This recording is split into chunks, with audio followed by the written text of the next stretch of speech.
Hey, welcome to Good News York. I am really excited. It's not just me. Matt is here. He's actually he's doing Danny's job today. Danny's homesick. We love you, Danny. So Matt is doing host and producer today. So, my God, are you ready for this task? I wear many hats and sometimes headphones. Mostly Syracuse hats.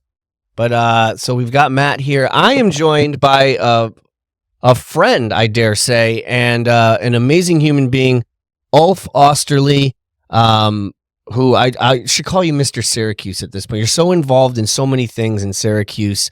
And when this show started and Matt was like, we got to, we'll start booking guests, you were genuinely one of the first three people I thought of. And I'm so glad you're here, man. I'm honored. I'm glad that you thought of me because I'm one of those people that flies under the radar. A lot of people know me, but they don't see me. Yeah. And so that's one of those things when I have a chance to step out and share some of the story and the path that I've walked, love to take advantage, It's been an amazing path. And actually, I know what you mean, because if someone was to look you up, there's a lot to see. Your TikTok, all the endeavors you've been involved in. So you would think, well, this guy doesn't fly under the radar. He's everywhere.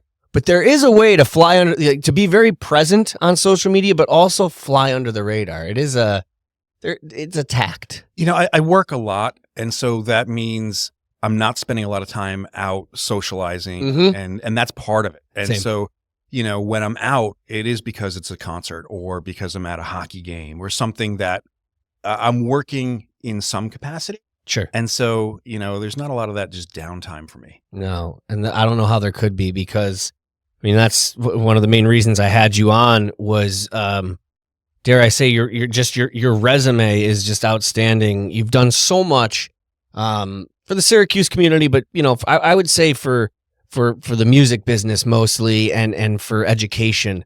When you and I met, for those of you at home, when I met Ulf, I was in a band called the New York Rock, and Ulf, you were the CEO of O Records, AUX. You had some amazing bands. It was Merit, Honor Bright, we were just talking about.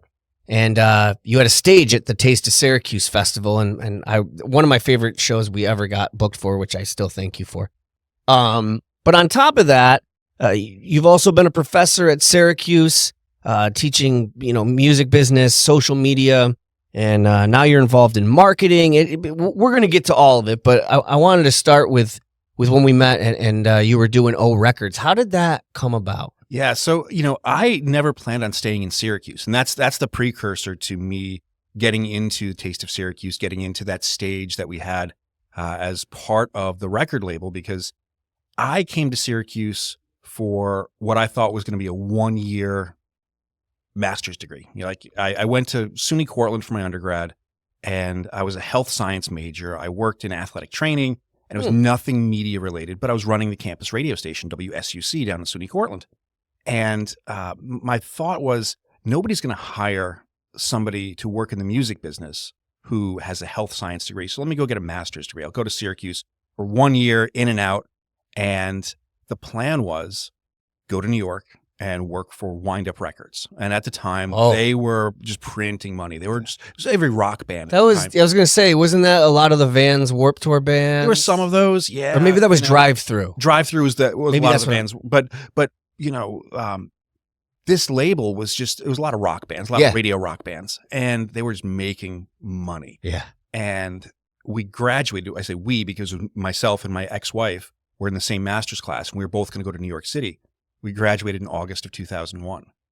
3 weeks later, September 11th happens. Oh, jeez. And she goes, I'm not going to New York. And I was like, okay, I get it. Right. Nobody knew at that point. So I stayed in Syracuse and entered the PhD program up at Syracuse University, took $6,000 of my student loan money, and started a record label. That's awesome. Because I didn't know what to do here, and I wanted to work in music. And so that was where things started. And as things grew, we knew that we had to have a presence in the live music community throughout central New York. Syracuse was home base, and that's where the Taste of Syracuse came in, where we had this stage that at the time was a bigger stage than most of the bands had ever played on at that point in their career. And so, we took up 3 lanes of a road right down in downtown Syracuse, Clinton Square, And in partnership with Subcat Recording Studio, we put on this stage that was catered to Central New York artists. And it was fantastic. Dude, I got to play that stage. And for those of you who are thinking a stage is a stage, that is not true. Stages come in all different sizes and shapes. I mean, there were times my band would get booked for a festival and you would show up and that stage was, remember the old trailers? Oh, yeah. That, the sides would come down. And it's just, you know what I mean? And that's fine. But your stage at Taste of Syracuse was the quintessential, what you would see at, a radio festival. It was huge. And you even provided RVs for the bands. We had the RVs, we had catering, we had sponsors for the stage. Yes. It was what we wanted to do to elevate the experience for everybody. And I think that's sort of been a theme of my life, is the stepping stone and being that stepping stone for a lot of people, like the bands that have come through. Some of them have gone on to do really big things. And, I like to say that I was a part of that experience for them where they got to level up. And we wanted to give everyone that experience with this particular event. Taste of Syracuse was bringing in over 100,000 people for the weekend. And when you would look across Clinton Square at that time, it was a sea of people. I mean, there was no space. People were down there eating and having some beverages and enjoying the music. And to have bands from the area play to a crowd like that, we haven't seen a whole lot of that in the last decade. So, it's something I would love to get back to at some point, but there's a huge cost in all of this. And so when the time is right, when the money's there, we'll certainly get back in, because Taste of Syracuse, is Galaxy Communications, Galaxy Media is a part of the Taste. I think they own it. And that's the K-Rock radio station, which I worked for K-Rock for a couple of years. So, absolutely, those relationships are still there. That's awesome, man. Yeah. And I mean, that's just where most of this began, because now you have O Records, you sign a couple bands, Merit and Honor Bright, right? Were those your first two? They weren't the first two, but they were arguably the biggest two that we had. Merit was the first. And, I met Merit because they were all Syracuse University students, and some of them had just graduated, some were in graduate school. And they came to me when I was working for the Syndicate. Syndicate's a marketing company out of Weehawken, New Jersey, an agency now. They're pretty large. They work with Taco Bell and the other big brands at the intersection of music and culture, really. And, I was handling all of Central New York for these major label artists that would come through. And the bassist from Merit saw me at these shows and he's like, hey, let's talk. And at that point, so many bands had come up and said something like, of course. That.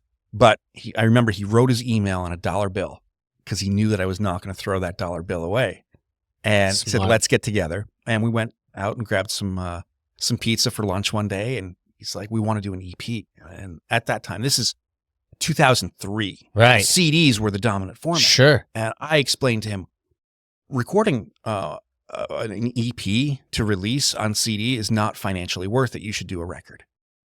Because at that point, you're selling a CD for $5 right. as an EP, or you can go 10 or 15 if it's a full length. Sure. So ultimately, we went and we recorded a record, and that was at Subcat when they were in Skinny Atlas, New York. Like, this was pre their move to Syracuse, and tiny little basement studio.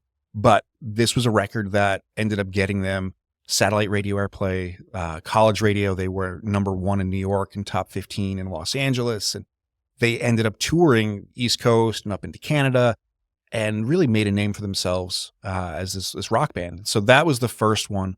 Then I had a band, For the Horizon, that did really great in the MySpace days. Anorexic Beauty Queen was another one that came through, and Mike Watson is still playing music in Central New York today. And the bassist from that band went on to do just tremendous video work for bands like Manchester Orchestra and, so many other big bands. So that was where things started. Honor Bright was a great experience. We took them from playing basement shows in Syracuse to Warped Tour, Bamboozle.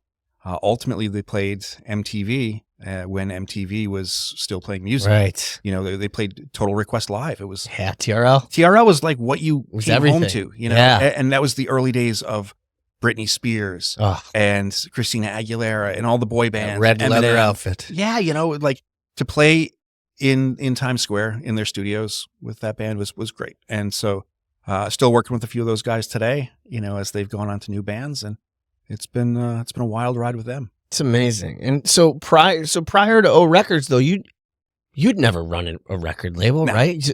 So were you just flying by the seat of your pants? Like, you get this record company, you have these bands, and you're like, I'm just going to figure this shit out as I go. Where did you start learning kind of how the ins and outs of how a label should run? It was very much flying by the seat of my pants. That's awesome. It's you got to trust in yourself at some point. Sure. I knew the business. I knew college radio. That was something where I grew up through the WSUC era and understood how the college radio stations impact the leveling up of bands, because you'd see bands test at college radio and then from there expand to commercial radio. And that doesn't really happen as much today. But back then, this is 25 years ago, 30 years ago, a very different era. And so I understood that side of the world.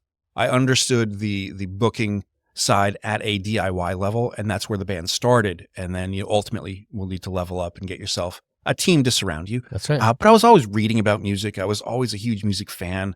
And, when you surround yourself with those types of experiences, you do start to take your own notes and you see what works and what doesn't work. And, I was very fortunate to have some mentors through, the early days. Frank Malfitano, who is in charge of the Syracuse Jazz Fest. Okay. I got to spend, it must have been the 2001 Jazz Fest working with him, and ultimately went on to be his assistant as he was the producer of the opening ceremonies for the Empire State Games that happened at the old Carrier Dome. Nice. And my job for that particular show day was to be the assistant for Ray Charles. Oh, wow. So, hey, bud, here's your first gig. Yes. And no pressure. It was like, okay, you're going to meet, the limo at this corner of the dome. And I remember walking out there and Ray Charles jumps out of the back and introduces himself, extends an arm, and we shake hands, and he locks his arm within mine. We walked down the stairs. I was with him through the day.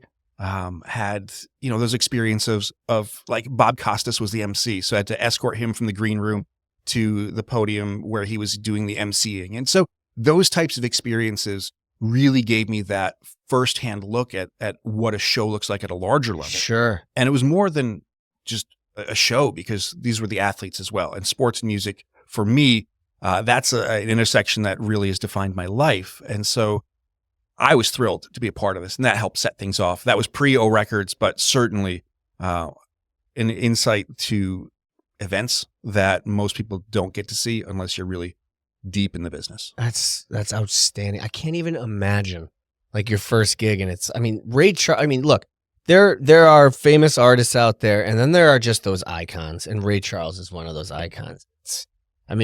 What better way to learn than just throwing yourself into it and doing it?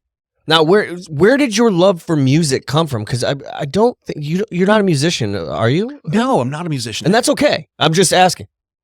I'm not like, you're not a musician, are you? No, but I get that, and I think that that perspective is a really important point, because there are musicians who end up working in the business, and there are business folks who are not musicians who can be the voice of that musician when it comes to deals, when it comes to monetization, when it comes to promotion. And let the artist be the artist. Let the business folks handle all the business. That's right. And that team is what makes for a successful career. And you don't have to be a musician. Now, I've been on stage. I've had a few chances to sing. I'm not a singer. It's all right. You can't do it all. You can't do it all, and you shouldn't. You should focus a little bit on what your strengths are. I knew my strength was never going to be as a performer, but I grew up listening to a lot of music. I grew up, actually, for the first 5 years of my life, I was on the South Campus of Syracuse University while my dad was doing graduate school. Oh, wow. And one of those early life experiences was some of his friends were in a band from Germany, and they came to the States, and they were living out of our South Campus apartment while they were doing a Northeast tour. And I just remember always having music going. I remember the early days of taping songs off of radio and, listening to like local music events, and then finally getting to the point where I could go to some of these larger shows. And I was actually just having this conversation with my son a couple of days ago about those most influential concerts you've been to. And I have to think back to those early days when I was in high school, going to Lollapalooza 1994 or seeing Nine Inch Nails where Marilyn Manson's opening up. This is back at the Knickerbocker Arena back when Knickerbocker. Yeah, in Albany. Albany, before it was the Pepsi. Absolutely. And those experiences really shaped my love for music and those who are creating. And I knew that I wanted to be a part of that in some capacity. I didn't think it was going to be professionally. And that's why I was going to school for, athletic training, learn how to tape an ankle, fix somebody who gets broken on the field. Which that comes in handy too. We get hurt on the road when you're a band. Oh, for sure. Yeah. I mean, everything you can bring in when you're on the road. If someone's good at, is a doctor, awesome. If someone knows how to cook, better, even better. Now, when your dad was doing what he was doing, was he involved in music at all, or was he just? He wasn't in music, but he was on the media side of things. So he was doing this doctorate in instructional technology, is what it was called back then. And he ended up not finishing the graduate degree because of myself and my sister. Like, he had to put some food on the table, and he took a job where he moved the whole family to the Catskill Mountains. And I went to a school that was a public school, but 30 people in your graduating class. And most of the students that were there, it was the same crew from 6th grade through your senior year.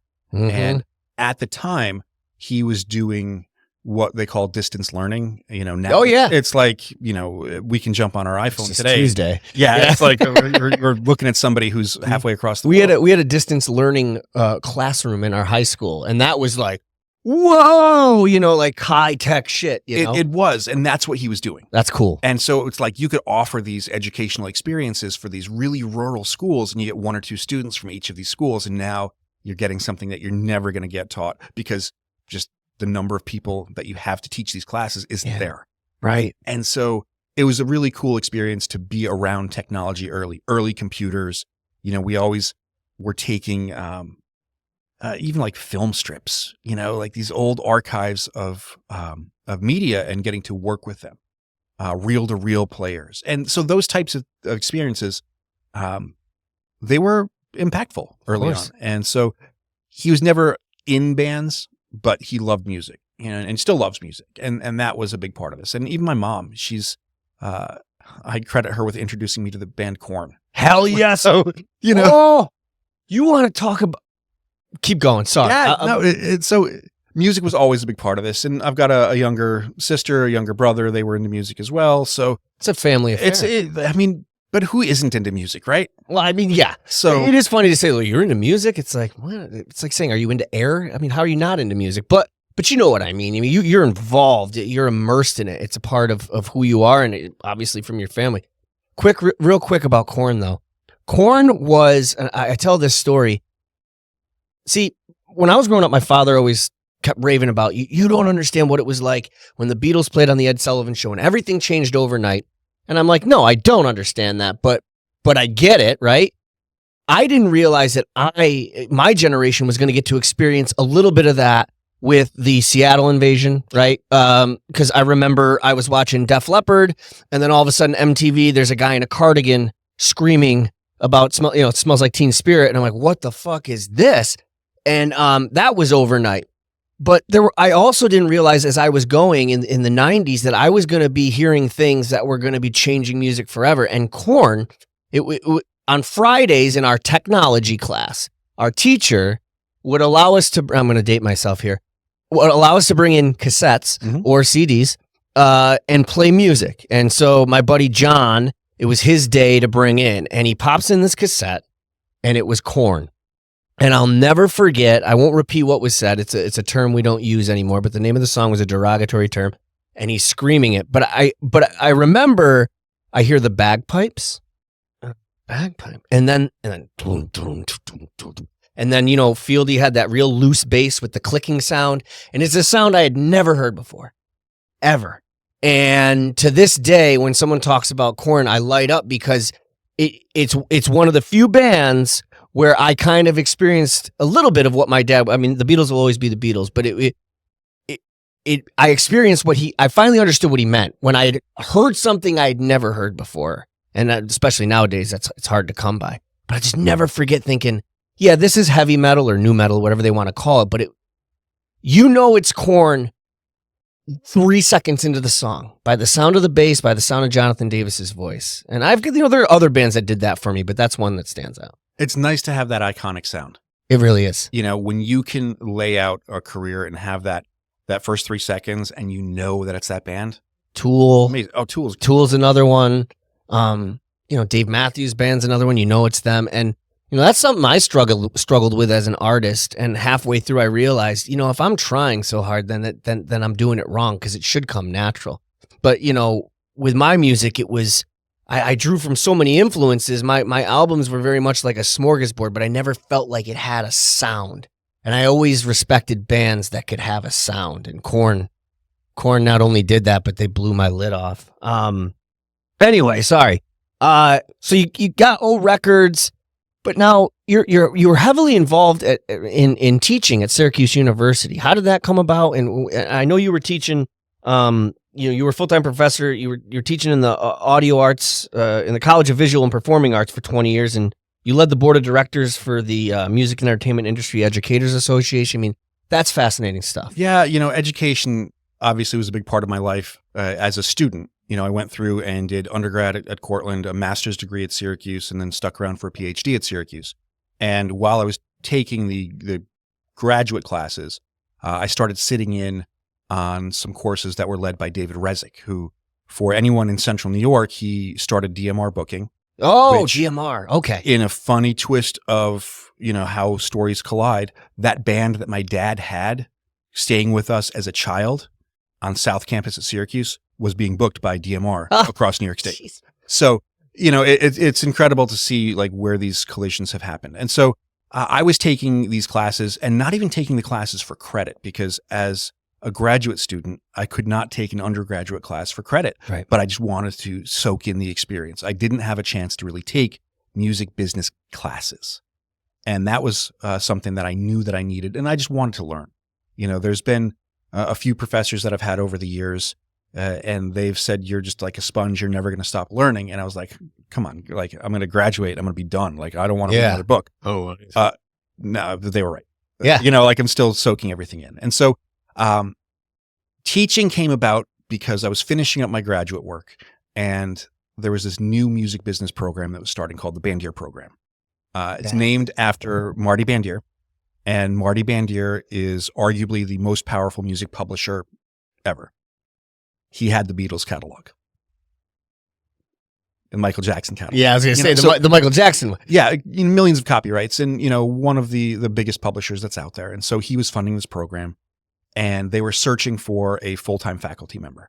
Now, at this point in my life, I had the experience with O Records on the label side. Mm-hmm. We had the live side that was happening with some of the Taste of Syracuse, and I booked for the New York State Fair on a smaller stage there for a little while. I booked regional tours, East Coast tours, Canadian tours. That all was sort of the professional experience. And then you add in a PhD on top of that. And they had a search for the first full-time faculty member. And they brought somebody in from the UK, somebody from Nashville, and then somebody who was 200 yards down the road. And ultimately, I was given the opportunity to teach with this program. And I started there in 2008, and I'd been teaching at the Newhouse School prior to that while I was finishing my doctorate. And so I was teaching general media classes, some media law, and ultimately jumped in and got to shape the curriculum for what is arguably the #1 music business program in the world. Absolutely. That's amazing. And you were also 2 National Teacher of the Year nominees for 2 years, or was it 2 years you were? My final 2 years of teaching. Yeah. The International Entertainment Buyers Association, IEBA, they have their annual awards in Nashville. And for the final 2 years I was teaching, I was up for Music Business Educator of the Year. It's amazing. And it was nice to be honored. And the folks that won it are friends. And so, maybe I'll get back into teaching, and maybe I'll try to go for one of those national awards. But I was just happy to be there. I was happy to be recognized. And I feel like I put a lot of effort into what I was doing with these courses because of the fact I didn't have those. And because I didn't have those, I knew what I would have wanted when I was a student. So whether it was the undergraduate side with Bandier or the graduate side, which was audio arts, or running a department, or even working on the MIA board, you see the experiences in the classroom, you see the professional experiences, and then you see what you need to do to make sure that the students that are paying a lot of money to be there are getting what they need out of that experience. What a unique perspective you had, because you could see it from both sides, literally, because you were living both sides. And that is so key. That's why I tell people, during the pandemic, people were kind of switching gears. I had a lot of friends. I'm thinking about owning a business. I'm thinking about doing this. And, a lot of friends have come to me over the years and said, I think I'm going to open a bar. And it's like, well, what? Okay, that's cool. What do you know about it? Well, I've drank in it. You know what I mean? I worked as a bartender and server for years. And had I decided for some reason to open a restaurant bar, I would have been a leg up on some people, because being on the other side, working every position, being immersed in that world goes such a long way. And I've been the customer, I've been the bartender, I've been having to cook in the kitchen. And so I felt like there's no better training or experience than doing it first. And, and you were doing that. And I still try to do that. And sometimes I struggle. Sometimes I think about, do I take on too much? Is it better to be really focused and become that true expert in one very specific thing? Or should I be really good at a lot of different things? And I've chose the latter. I've got a lot of interests in life. And so I may not be the best, but I'm competent. You're very competent. And I think that's where you and I are very similar, in that I have always had a lot of interests. And so, when I was younger, actually, when I had met you, it was, I was bouncing between doing stand-up comedy and music, but I also had a local radio show. I knew that I liked to entertain and I liked to create, but I just couldn't find my place. And but the important part was, and I struggled for so many years thinking, I'm wasting time doing this. I should be focusing just on this. I should focus on the acting and comedy and I can't. And it drove me nuts. Whereas what I didn't realize is I was doing a little bit of all of it. And along the way, it's gotten me, it all works together. And I feel like that for you too. Like, in other words, you wanted to do music and management and marketing, but you also you loved education. And so you did all these different things, but they were all still tied together and came back full circle. So I get that. It's like building a brick wall. Every brick gets you a little bit higher, a little bit closer, a little bit, further on in the process. And, those bricks, if you see a brick wall, they're not always the same shade. No, they're not. And so, but ultimately they help hold that structure together. And I think that's what my life has been, whether it's been sports, music, education, family, all of that's really important to me. And I think in every aspect, they all do weave together. Yeah, 100%. And, have you ever found, I know I have big time, that you had this one goal throughout your life and you strive to get there, and then maybe it doesn't go the way you thought, but you end up there and you go, thank God this didn't happen 10 years ago when I wanted it to. I would have sucked, or I would have ruined it, or I wouldn't have been ready, I guess have you ever found?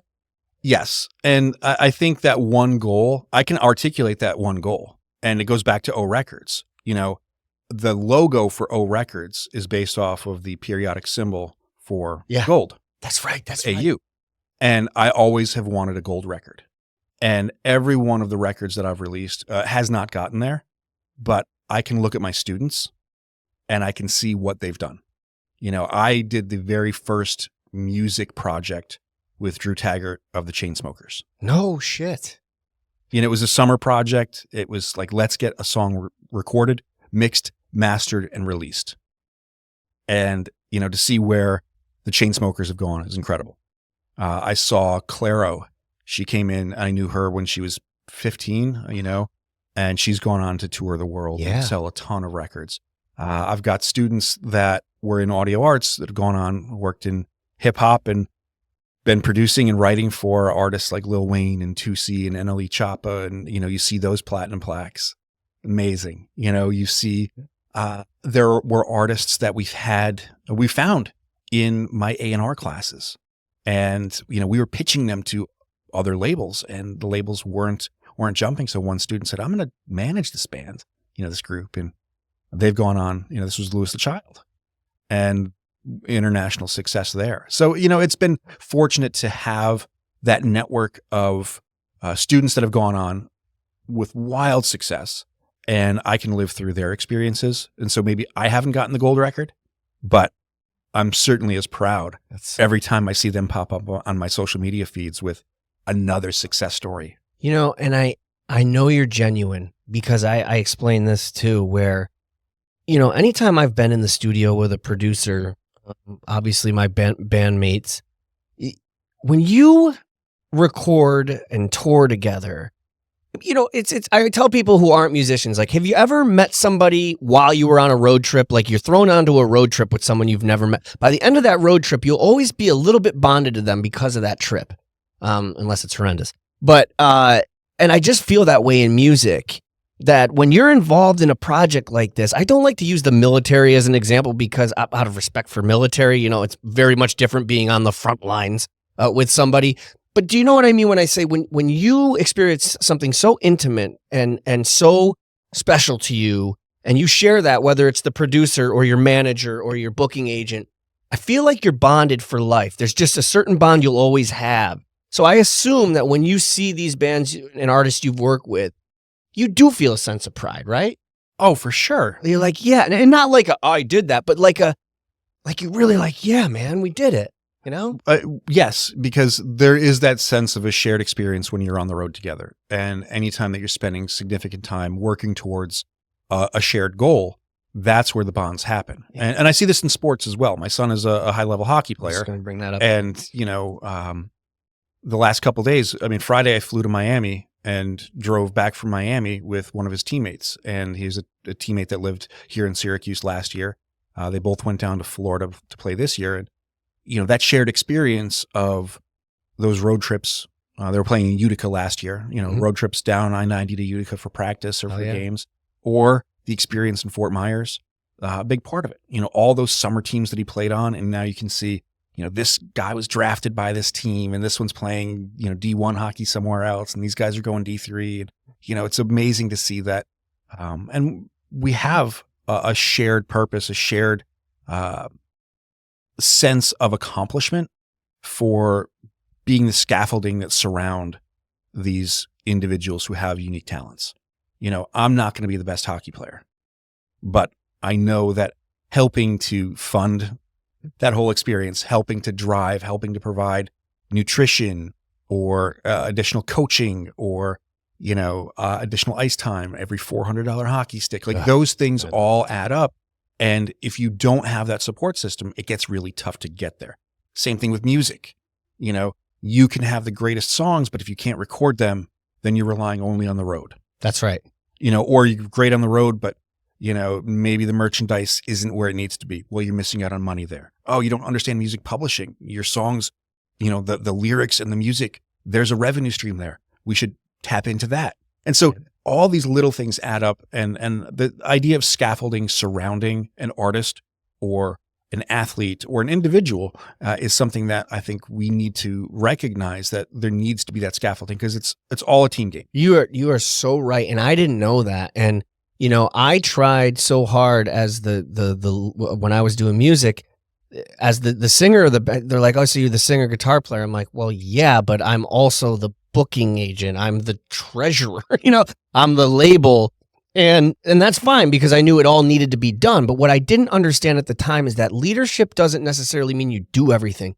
Leadership means when to dole it out, and I didn't have, other than my bandmates, I didn't really have a team around me. And if I could go back, I think that's the only thing I would change, is really building a team around you, because you're right. I don't care how talented you are, whether it's sports or music or act, anything.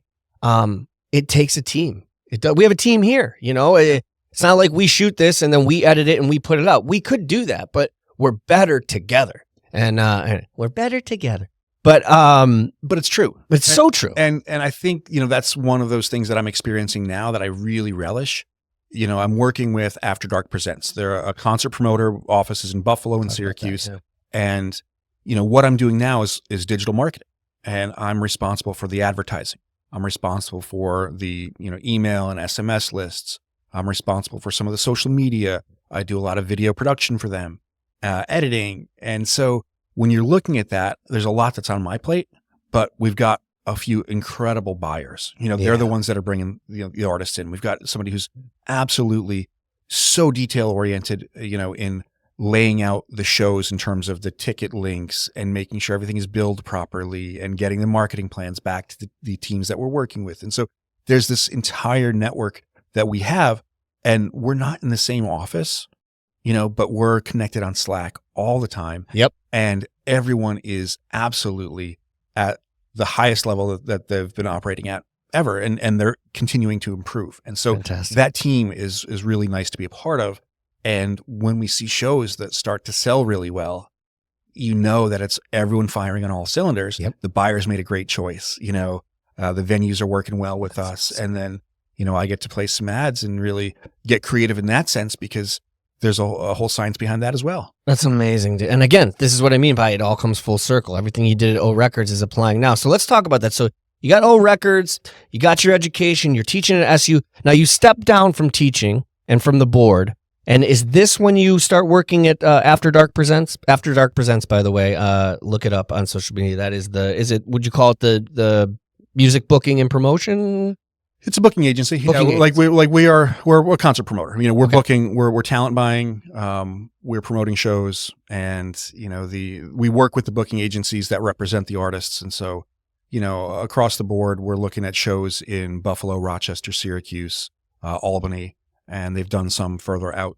But those are the 4 core markets that we've got, and we've got something like 75 shows that are on sale right now. So as you're talking about that, you just listed all those places, and I realized geographically, that's got to be a little bit of a dream for you because it's probably very easy to route shows just along I-90, and those are perfect markets to go Buffalo, Syracuse, Utica, Albany, and maybe even in between there, right? Yeah, depending on the size of the artist, absolutely. We definitely have some artists that are playing, like an Albany and a Buffalo show or an Albany and a Syracuse show, or some that will play Buffalo, go finish, at a leg of their tour, then come back and they'll play, Rochester 6 months later. You want to have enough space in between so that you don't, compete against yourself. Right. But I think that there's a lot of opportunity when you look at these larger markets across New York State. And, I love the I-90 tours. I think it's easy. And, every developing artist should look at those markets and say, can I draw 50 people in Buffalo? Can I draw 50 people in Rochester? Yep. And go on down the line. And when you do that, you can start to build a sustainable way for you to tour because you don't have to spend money on hotels. No. You can get back to your home and, it's easier to put money in the bank. When I was doing the thing, there was a term called a one-off. I don't know if it's still this way now, and I want to see if it is the case.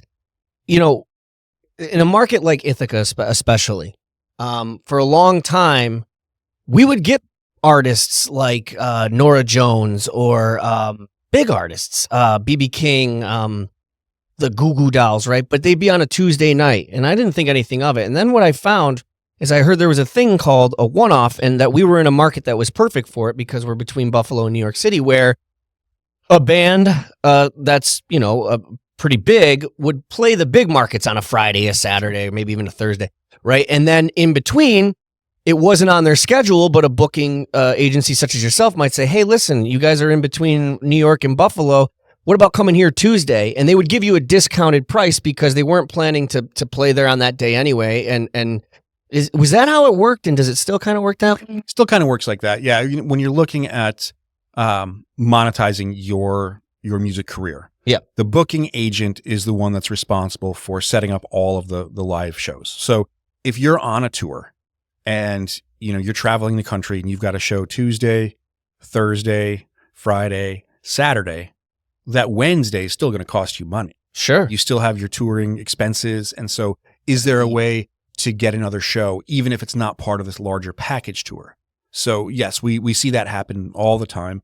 And, sometimes there's a little conversation that happens on social media with fans, and they're like, well, why isn't, the rest of the tour coming to this market? Why is it only this one band? Which, very valid question to ask.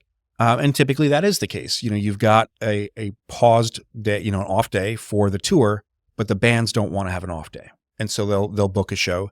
And as concert promoters, we step in, and it's not always, like the pricing, I think that's market dependent. It's Sure. not higher, lower, discounted or whatnot, but you work it out based on the scenario that you're faced with at that time, with size of the room and, Yep.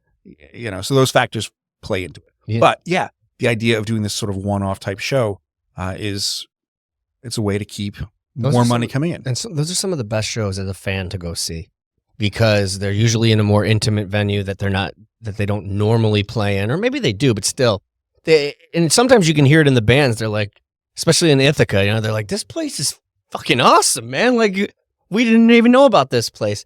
One thing, I will say though, since the pandemic, I've noticed, like, I've seen Tom Segura, what's her name there? Jeez, why am I blanking out? Blonde hair, Nikki Glaser.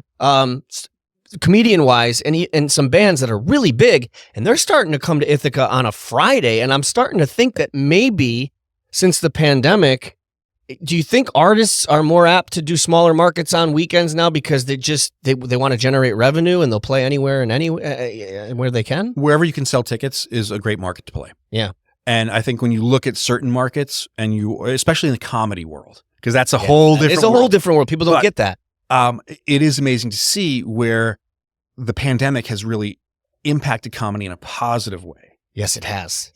People are sitting and scrolling TikTok, and all of a sudden you're starting to see the Matt Rifes of the world. And, then those comedians are playing stadiums, basically. The Kill Tony podcast. Kill Tony. The success there. But then you have others like, Gabriel Rutledge, Jordan Jensen's of the world. I know, Jeff I actually know Arcuri, Jordan. I think they have really embraced social media, and that's leveling up what their draw is in these markets. And when you look at who's scrolling, college, right? Yep. College market, you got Cornell, you got Ithaca. Gold. Absolutely. Which goes back, again, to what you were saying earlier. You knew back in 2003 or whatever it was that the college radio market was where it was at. And it's not the college radio market anymore, but that college market is still making and breaking people. Absolutely. And finding the right way to tap into that is always shifting, but when you get it, like you can lean in. Yeah. I mean, we're seeing now, especially on social media, major artists leaking their music via fans that have larger accounts to test it. Yeah. Is this song a hit? Are people using it? Are they talking all about it? If so, maybe that's going to, be released sooner. Sure. Yeah. I mean, it's crazy what's going on, because back in the day, when we were growing up, it was like you found out what the new hot thing was, musically or movie wise. You saw it on TV, in print, like Rolling Stone magazine, or on MTV, maybe on the radio. Now it's like the power is in with the people. The fans are finding what's hot, what's cool, and sharing things, and it's creating these weird pockets of fame. So like you're talking about these comedians like a Jordan Jensen or that are super famous, but they can still walk down the street in many places and nobody knows who they are. But they have 1 million fans that are like hardcore fans. It's almost like there's no fringe anymore. It's like you're either a follower and a fan, or you don't even know they exist. It's crazy, and things are pivoting so much. For someone who's teaching, when you were teaching music business, and for someone that's working in the music business, how do you stay? I don't want to say relevant. You're always relevant. How do you stay up to date on what's going on, and to manage your bands in a way to say, like, your artists, like, hey, look, we need to do this now because this is what's going on. I threw a lot at you. Sorry. No. I breathe deeply because there's a very specific perspective that I have on all of this. And, when I left teaching, I didn't jump right into AfterDarkPresents. I spent a year pretty much figuring out what I wanted to do next. And a lot of that was consulting. And I was talking with a lot of artists on how to tell their story on social media.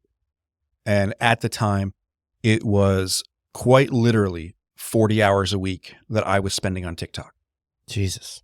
Which is a lot of time to spend on TikTok or any social platform. But you mean scroll, or you mean posting? Scrolling, posting, responding to comments, researching the sounds that were starting to trend, getting into the analytics end of it, because I had artists, primarily, some brands, some sports, but primarily musicians, coming to me and saying, you know, how do I grow? And there was one individual in particular, and I'll name drop him here, Brandon Wisham. He is going to be next in the country music world. Okay. At 100%. I will. I'm holding you to it. I'm writing it down. Absolutely. And I will come back in a year with him. And we could text him, you know. There you go. But he was somebody who, he was growing on socials. He was growing on TikTok. He was playing live. Live streaming was huge for him. He'd grow his account to 100,000, 150,000, and then bully somebody in the comments, you know, bully somebody on live, and TikTok would ban him. And then he would grow it again, 120,000, and he'd get banned again. Grow it again, get banned again. Finally, we sat down and we did a couple of Zoom sessions, and, you know, I took him through how to avoid that, how to do some filtering of comments, some moderation, where you can push the envelope and where you can't. Mm-hmm. And ultimately, you know, he's in a good spot. I'll just put it that way. Look at you. And, you know, he opened the big Bailey Zimmerman tour about 6 months ago. And, you know, he's got his first single that's officially out, and things are happening there. And so it was really because of the way he could tell a story on social media that got him to that place. Now, had he not had those first couple accounts banned, where would he be? Would be at 1 million, 2 million followers? Yeah. Very much could be. And, you know, it's important to recognize the power of social, the power of owning a channel that you can direct the conversation. That's right. And we'll put a little asterisk there because you don't really own it. The platform owns it. But, I know what you mean. But you get to control what you put out there. And that's important for anyone who needs or wants an audience. You know, Matt makes a great point. He talks on social media about, you know, we hear all the time like, oh, social media, every time I turn it on, it's just so negative. It's, you know, this and that. And then Matt always says, you are your algorithm, though. When you like videos that are political or are depressing, the algorithms are going to feed you that stuff. So we are our own algorithms, right, Matt? Do you want to 100%. Add on that? I'm sorry. No, you nailed it. I mean, it's what you put out in there, what it's trying to feed you back by nature of what algorithms do. You know, they want to send you more of what they think you want. So if they think you want to argue with people all day long, they will feed you the content that allows you to do that. Yeah. That's why I think it's great that you were able to kind of mentor this artist. I mean, you may have, I don't want to say saved his career, but I think you definitely stepped in at a time that I think someday he's going to go, wow, thank God Ulf kind of mentored me in that space, because I could have really done some damage. You know, it was a short-term thing, and I'm happy to be that stepping stone. You know, he definitely has a team around him now, and I can't take credit for where he is, but I can take pride in the fact that he's doing what he's doing. Yeah. And, you know, I love that. And I had a master's program that I brought to Nashville. There's Syracuse University had their online master's degree program, and they do these excursions and these sort of 4-day experiences in markets. They came to me and said, can we do a Nashville trip and teach the music business of Nashville? And I was like, absolutely. You know, and so I set that up, and I actually brought Brandon in as, you know, one of the guests at one of our evening functions. And I said, you know, he's going to be next. And sure enough, you know, all signs are pointing that direction. You're just amazing. I want to pivot to the hockey with your son, and obviously what you're doing now with the cycling and your TikTok. So I could just talk to you about music all day, so I apologize. I keep going. But before we do move on, I have one. I just want to ask you this. I've had this. I want your perspective on this. So back again when I had my band, we stopped. We never really broke up. We were just done indefinitely in like 2018, I think it was. And but when we were on the road, we used to say like, you kept hearing rock is dying or rock music is dead, or the music business is dead. And we would sit there and debate it all day. And then my bass player, Daryl, and I came up with this theory that, at least this was at the time, like when we were growing up, our heroes were singers and guitar players and rock stars. And part of the allure was that they were up there, they were on TV or they were on stage saying or singing about the things that we wanted to and we couldn't. And I feel like maybe some of that is gone now because everybody has a camera and a microphone. Maybe there's no demand for that, like, fuck my parents, fuck the government, right? Like, because I can just go and post about it or talk about it. And the second part of that is we realize, like, maybe the American Idols of the world also played a hand in that. Now the idols are the people that are coming up now or at the time, all their heroes didn't play guitar because everybody was coming from reality shows. And so maybe that kind of made things shift to pop. Does any of that sound crazy or relevant? I mean, There's space for everybody in this music economy. There are more bands today than we ever had 30 years ago. So if we go back to like those early days of Korn, there's less competition for the radio, opportunities. So Sure. there's certainly publications, that were talking and writers that were writing about these bands. Yeah. We're spread out a lot more now. Even the blog world today is not what it was 10 years ago, when we had Tumblr and people were always posting, or go back even further to MySpace and you could have your top 8 and share. I missed that. So, we've lived that. You and I are of a certain age. The 18-year-olds of today, completely different world. Oh. And so, everything that they have, is with their phone, and their phone is connected to everything. And now as we get into, responding to questions that they might have, you can just go to ChatGPT and you get a response real quick. You can go to Google and get a response real quick. Everything is right at your fingertips. And so it's a little bit of a different world in that sense. I think at one point, yes, we had the rock stars that glorified sex, drugs, and rock and roll. Sure. And they were untouchable. We're not going to get there. But then you do have the social media stars that also embody that. And you can see them on TikTok, and they're doing these challenges themselves and, doing things that are at a level that The Jake Pauls of the world. Sure. Or the Mr. Beasts, or, Yeah. like all of these people that are doing something at a level, investing in their craft.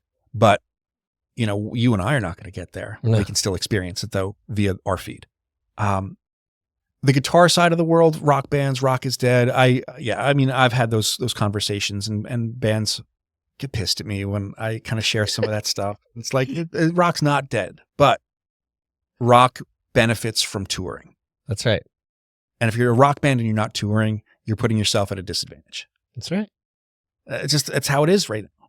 And so, yeah, it used to be you put an album out and then you would go out on the road to promote that album. Now it's the reverse, where it's like you go out and build that following so that you can drop something, and you know what I mean? It's there's so many ways. There's a lot of oversaturation, but there's also a lot more opportunity, and it's just finding that.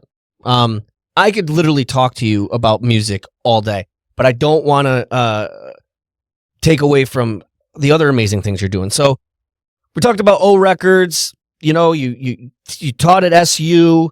You served on the board of Music and Entertainment Industry Educators Association, working with legendary producers. Now we're talking about you're working at AfterDarkPresents, but also you kind of started this not on purpose. This van life. Your son is playing hockey, and it kind of started there. And now not only are you permanently living in an RV right now, but you've built this incredible social media presence on TikTok, and it's centered around that, but also around the cycling world, which you're involved in, and also the triathlon, everything. Yeah. So I'm somebody who is very mobile, just generally. Sure. I have been racing triathlons since 2010. And I love to travel. Cycling races around the country. My son playing ice hockey was basically from Florida to Quebec City to Detroit, so like we were traveling a lot. And I was living just outside of Syracuse, and the apartment that we were in 2020 was one that the kids' bedrooms had shorter ceilings. It was the upstairs of a 2-family house. And my son grew like 6 inches that year. Couldn't even stand up in his room. I was like, I'm not going to renew the lease on this place. But I couldn't find a place that I liked. I wanted to be sure I was getting the value for what my rent money would be, because fundamentally I've got a hard time paying rent for something like you don't own it. Like I'm paying somebody else's bills. Right. And most people need a place to stay. But I couldn't find one that I liked. So I said, I'm going to put everything in storage. I knew that my son at the time had 4 consecutive weekends of hockey on the road. So I was like, we're going to be in hotels. I'm divorced. I typically have the kids on the weekends. So I was like, they're with their mom Monday through Thursday. Hockey is Friday, Saturday, Sunday. So we're in hotels. I'll take the next month and figure out where I want to be. So smart, by the way. A small decision, but very smart. It's a small decision, but it's an impactful decision, because I thought at that point, there's going to be a couple extra $1,000 in my pocket because I'm not paying rent. I'm not paying for electricity, internet, like gas, whatever. food. Yeah, exactly. And so, it was great. I moved everything into a storage unit. I had a Nissan Xterra that I outfitted with a bed in the back, and I was, working on a college campus. And if you think about it, a college campus has everything that you need to survive. Yeah, shower. I was at the gym every morning anyway, showering.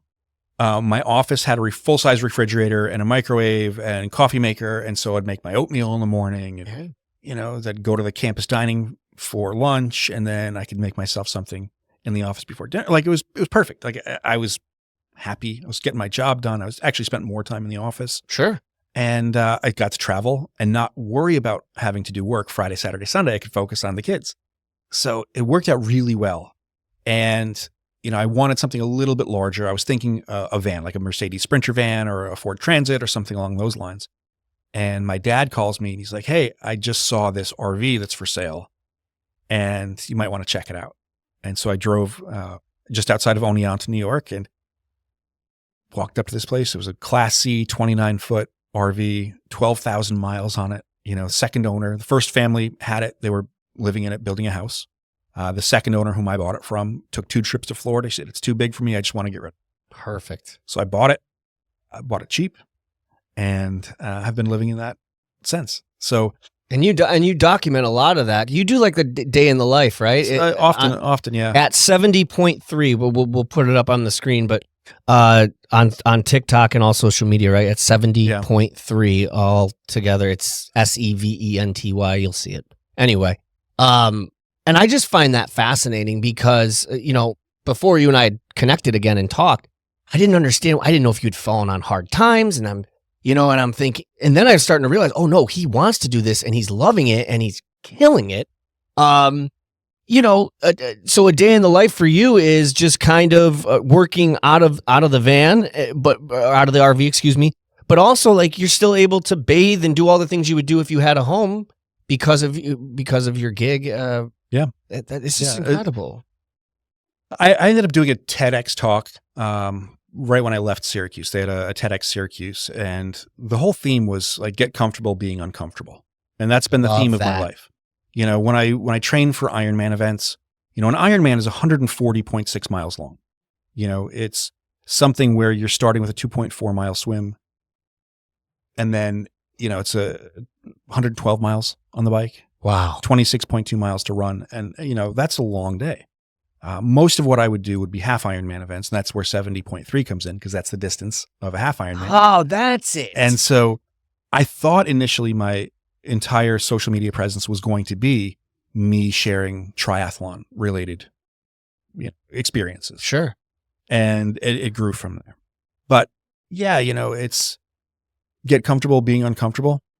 I love whether you're touring with a band, like you said, those bonded experiences. Yeah. You're uncomfortable at times. Most of the time. When you're training for these events, you've got to push yourself beyond the limits that you think are possible. That's part of it. Teaching wise, I definitely took on a whole lot more than most people in my position should or would have. I think I taught 33 different classes over 19 years. So there's a lot of preps there. And it's the idea of maybe investing a little bit of time to get yourself to the point where you can teach at a college level. And that's hard. It's hard to get yourself to the point where you can say, I have mastery of a subject. And so that's been the theme of my entire life. And I don't know that that's going to change. I often get asked, at what point do you shut it down? At what point do you pull back? Just settle into a 9-to-5 again. Fuck that. And I don't know that I will.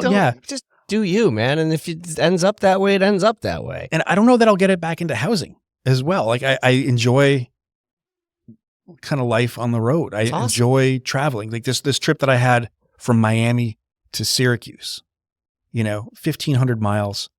And we went through and had barbecue in South Carolina at this little tiny place. It was all the locals there. And, it's the best. Amazing. The cultural experience. It's incredible. You would never find that place had you have not been on the road. No. And I think that's important that we see more of that. And, we're in a time right now where people dig their heels in a little bit to their perspectives. Uh-huh. And, I've started to push back on some of that with some of the social media. So, with 70.3, the account chronicles, yes, RV life, van life. It chronicles a little bit of music. I was born with one hand, and I tell jokes about having one hand, which are hilarious. Jokes. They're fun. And then I've stepped into the world recently where I'm starting to advocate a little bit more with regards to DEI, and that's a very hot button issue right now. And I think, there's a lot of perspective that is off in how DEI is being presented across the conversation that's happening nationally. And one of the early things that I experienced when I got into social media was the military folks started to reach out to me. I got on social media.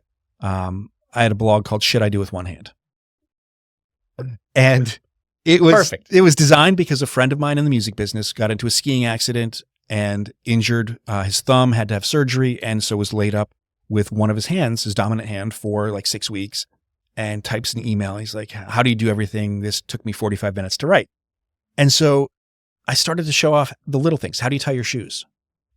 How do you... The things we take for granted. Yeah. I often get asked about my watch. Like, why do you wear your watch on your dominant hand? Because typically it's your non-dominant hand. Right. Well, it's going to fall off, so, right. Hello. But, I'll use jokes like that, but then I can take the watch and I can take it on, put it on, sure, on or off, without having someone to help, and so those conversations bring visibility to individuals with limb differences. And I think it's an important time to talk about, experiences that we have as individuals and showcase the fact that, with a DEI initiative, it's not about me getting a job because I have one hand, but it's simply giving me a chance to sit at the table, share my experience. And if I'm qualified, cool. If I'm not, hire somebody else. And that's it. Give me that chance. And I try to explain that, the DEI perspective, from the same mindset, which is this isn't about giving unqualified people jobs. This is about giving qualified people a chance. Give them a voice. These jobs. Give them a voice. That's it. And there's just misinformation and disinformation is trying to destroy society, and it has in some ways. It's a big problem, and I feel like technology and social media is outpacing our sample size, because I studied a little bit of this at Ithaca College, is outpacing what we know about, media literacy. And I really want media literacy to be a part of the education system, and not for boomers, people say that. I mean, for all of us, so people can spot basic propaganda or just cite their sources better and know when something is, and it's getting tougher with AI especially. So yeah. And back to what you were saying about getting comfortable being uncomfortable, that's a perfect example. Being on social media at 70.3 is the handle. Talking about, your cycling and talking about the van life, but also talking about just how you get through life with one hand. And you've helped so many people. And I see the way you connect with people on there. And I just think it's spectacular. And that's a message I've actually been teaching my kids. That's why I love when you say that. Is I have a 5-year-old and a 10-year-old, and I always tell them, I say, listen, I can't sit here and tell you that life ever gets easier. Life's always going to be hard. You're always going to face adversity. I can't take that away. But what I can do is to teach you how to handle that, how to handle that adversity, handle hard better. A recent, I think, WNBA coach was on ESPN kind of quoting that same mindset. And so I love that not only do you live by that, but you preach it. So anyway, you're in the van. I know we got to wrap up soon. I can talk to you all day. So you're living the van life. You have a huge presence on TikTok. Now, you talk about the cycling a little bit. Am I saying that right? Yeah, is it cycling? Cycling, yeah. Because you don't just cycle, dude. You're like in competitions and you're winning competitions. How did that come about? I mean, look at you. You're teaching. You're managing bands. You're marketing bands. You're doing and now how do you fit cycling in there? How did it come? I love it. It is hard to balance. Sure. And I will be the first to say that I wish I had more time to spend cycling, but I love to see the world, 15 to 25 miles an hour from the seat of a bicycle. Hell yeah. And it's a different perspective. And David Byrne shares this perspective in his book, Bicycle Diaries. He talks about going on tour and, always having a bike. David Byrne of the Talking Heads, for those of you that don't know. Yes. And one of the first chapters in his book is about Buffalo. And, it's like, really? Yeah. Driving, down the streets and you see businesses that are no longer there, or you see the revitalization of a community, or, like these perspectives that you don't see when you're going 55 miles an hour, 65, 70 miles an hour, and you're zipping past these cities. And much easier to stop on a Yes.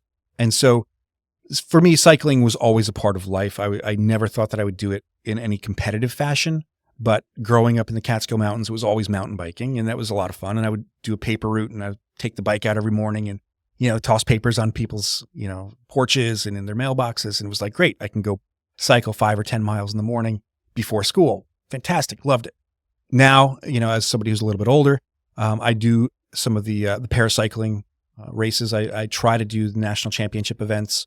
I've not won a national championship in cycling yet. That's one of those bucket list items. I've won a couple state championships for time trial, and I've placed 4th nationally in the cycling. That's amazing. But triathlon, that's where I've had a little bit more success, and duathlon, which is the run multi-sport format. Won a couple nationals there. Congratulations. Mornings, that's where cycling takes place. When you have an office location that's near a YMCA, I jump into the pool when I can over lunch, go for a run when I can. It's one of those things that I had a coach who was really high level, a Team USA guy, nutritionist, and he really dialed it in. And when I was trying to compete at the national level, that's when he prescribed everything. It's like, this is your breakfast, this is your lunch, Nice. These are your workouts, and you had to approach it like a job. Of course. And Ed Ten Eyck was incredible with all of this, and I credit him with the structure to get me to where I was. For half Ironman and the Ironman ranking system, they have the All World Athlete Program, and that's a ranking system for anyone that's competing within an Ironman events. And they take your top 3 races. Each race you can earn a certain number of points, and the top 3 races add up your point total, and that gives you, the sum, and then you compare your results to others. That's awesome. I was fortunate that in 2017 and 2019, I finished number 1 in That's the so great. All World Athlete rankings for the half Ironman distance. That's where 70.3 really comes from. And so, I never thought that was going to be a goal of mine. And I was really thrilled to have experienced that twice. It's certainly, I'm not the fastest out there, but endurance and stick-to-itiveness and whatever you want to say, I think that's been a part of. I think that's more life, impressive than the speed, is the sticking to it and having the endurance to do it. It takes a lot. What do you do in the winter? I mean, because look, we're in Syracuse, right? So how do you take a break, or how do you find ways to cycle in the winter? So I did remove my couch from my RV, and for a while had my bike on a bike trainer where the couch was. So I basically have a gym in my RV. This winter in Syracuse was a little bit colder than I would have liked. Yeah. So I made a deal with my ex-wife, and I put the bike in the basement. And so I'd go over, watch the dogs, or if she was out of town for anything, I could train there. But, also it's YMCA and, any other gym that I can go to. If the apocalypse happens, I'm coming to you because you know how to survive. You adapt to anything and everything. I'm just blown away and inspired by you. Before we get out of here, I wanted to just ask you a few questions. Kind of not rapid fire. Oh, I'm ready. No, nothing crazy. I just I hate to make you choose this. I'm just curious. Someone comes to you today and says, "Ulf, sorry, but you got to choose cycling, teaching, or working in the music business." Is there one that I'll do cycling. I knew it? That would have been my money. So I've never done anything for the money. And I'm not in a position to say that I've got a lot of money, because I don't. But I have autonomy. I've got free reign with what I want to do with my life and my schedule, and I value that more than anything. And the fact that this weekend, on a whim, my son's like, "I want to come home, fly to Miami, and take 3 days driving back." I love the fact that I can do that without having to answer to a boss. Absolutely. If I could jump on my bike tomorrow and say cycle from Syracuse, New York to San Francisco and document the entire process, I would. And I probably will do that in a year or two.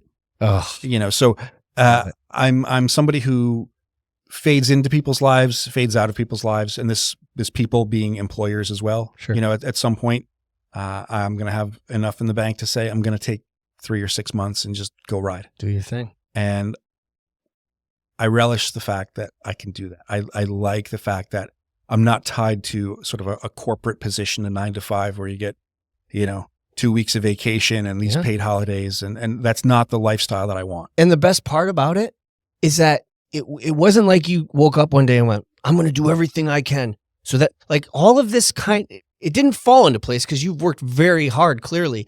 But look at what, like, all the time you've been spending doing all these different things led you to here.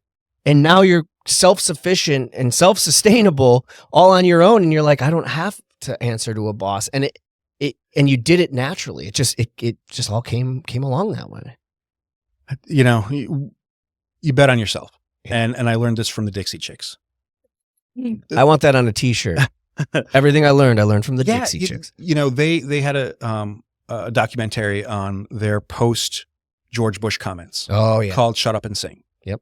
And they were talking about their touring life and, the offers that they were getting, and they bet on themselves, and they clearly showed that they were betting on themselves. And I feel the same way. It's awesome. I will bet on myself every time. If I lose, so be it. But I feel like I'm going to win more than I lose. And that doesn't. I'd bet on you every time. I think we need to have self-confidence. And I think there are ways to show that you are self-confident. And for me, if I want to go make a couple bucks and need more money, like, I can go drive Uber. Yep. I did that too. Yeah. And it pays well. If I need to take on more clients, I can do that. I've got the resume to do that. But I want to hang out. I want to, see my kids. I want to watch some hockey. I want to ride my bike. I want to race some triathlons. Yeah. I want to be that voice for younger individuals that, need somebody to look up to. And that's the best part of social media. And sort of, I don't know if they're closing thoughts, but they're thoughts that mean a lot to me. When I first got on social, it was sharing for my friend who had that injury, but it was former military folks who had lost limbs that started to reach out via email and said, the VA taught me how to hide my arm, but you're out here showing it off. Right. And, I'm still seeing that today with the limb different community via TikTok, because I've built a fairly good following. At 70.3, again, we'll put it up on the screen. When you can show off that you are competent and confident and, you find a way to do everything, then, that's meaningful. It's so meaningful. I share jokes about myself. I don't ever joke about others, but I like to show that I can do things as well. And that sort of balance makes for a fun time when you're creating. And as a content creator, I love that I'm not just doing one thing. Dude, you are so inspiring and so hardworking. You're just a great guy. I'm so glad you've been on here. Before we go, if you could go back in time, or maybe even present day, one band that you could manage, what would be your dream band if you could go, like any band or artist in the world? I know that's a tough one. You can get back to me on it. No, There's one person that I wish I would have managed, and I had the opportunity to do that, and that was Jonah Matrango, who is the frontman of FAR, One Line Drawing, and he and I had conversations at one point, and I've always loved his perspective on the world.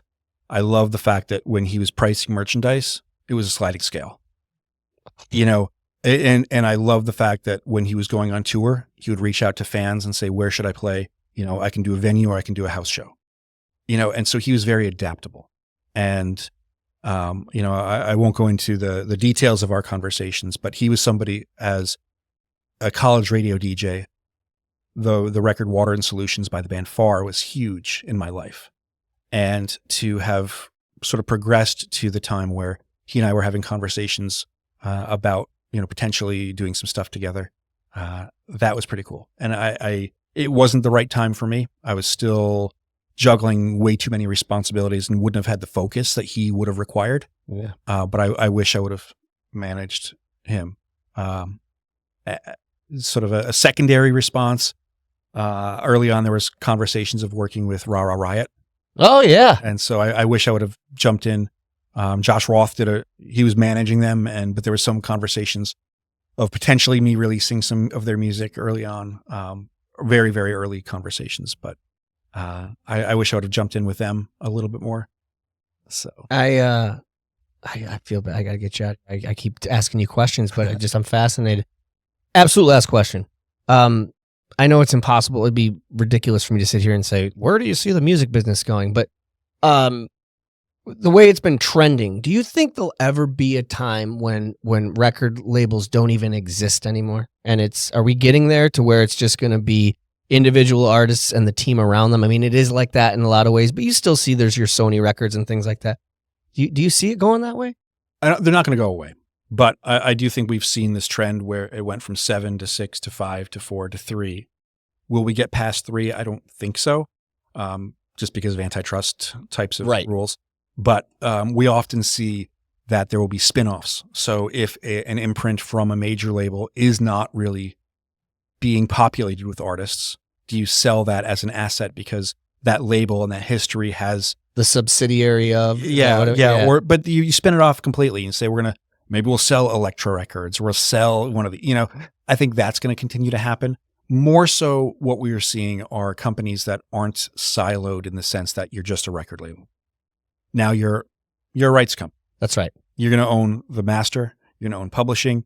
Maybe you've got some touring in place. You've got graphic designers there. You've got videographers. You've got photographers. You've got everything in-house. And so I think we're seeing a lot more of that. If I was a band starting today, I want to be the center of the universe. I want everything to be built around me. I don't want to use somebody else's money. I want to grow so that I can level up. And I'm starting with a videographer. That's the first person I'm hiring. Before a manager, I'm going to self-manage. I'm going to get somebody who's great at content, filming content, chopping up content. And then from there, then it's the manager, your agent, own your masters, own your publishing. And God, that's so brilliant, Ulf. Because you're right. I mean, today in 2025, it's funny, us being at the ages that we are, to think that it would never be hire a videographer before a manager and a booking. But you're right, because you can organically grow with just an iPhone or a camera and start there and then build the rest. It's amazing. Ulf Oesterle. Ulf, plugs, hit it up. What are we plugging? Let's get your TikTok, your After Dark Presents. Let's do it. Yeah. So, I mean, I think for any concert related, shows, go to After Dark Presents. We've got some really incredible shows, and for me, some full circle moments. I used to play Less Than Jake on the radio, and I'm getting to promote one of their shows. Oh, that's right. You're working with Less Than Jake. Was it Hawthorne Heights? So these are some of the shows that After Dark has. Yeah. Less Than Jake, Hawthorne Heights, Static X. For me, a unique one is Cold, because I worked on one of their initial campaigns 25 years ago. And so now to have a show with them coming through. Did they have a song, I never meant to be so cold? Well, no, I think that's Crossfade. That's Crossfade. Yeah. But Cold themselves, they've had a tremendous career, lots of records. And the fact that they're touring on a 25th anniversary and a 20th anniversary, where they're playing these two records in their entirety. Stupid Girl. Stupid Girl. Yes. That's a big one. I've met them. They're a great band. Incredible. Yes. I love that band. So Underrated. they're one of them. Asking Alexandria, I'm Yep. really thrilled about having them. They're playing Buffalo River Works.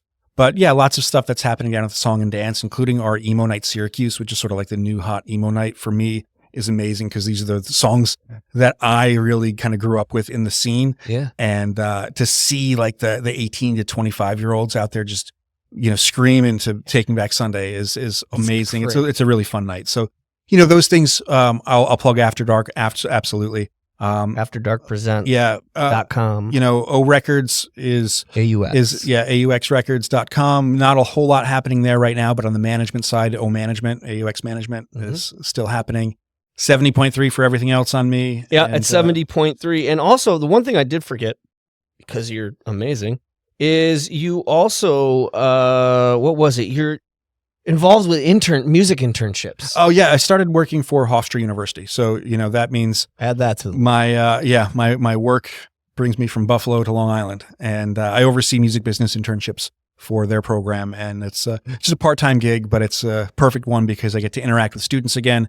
And then also the industry folks that I know and try to make some magic happen between placing students.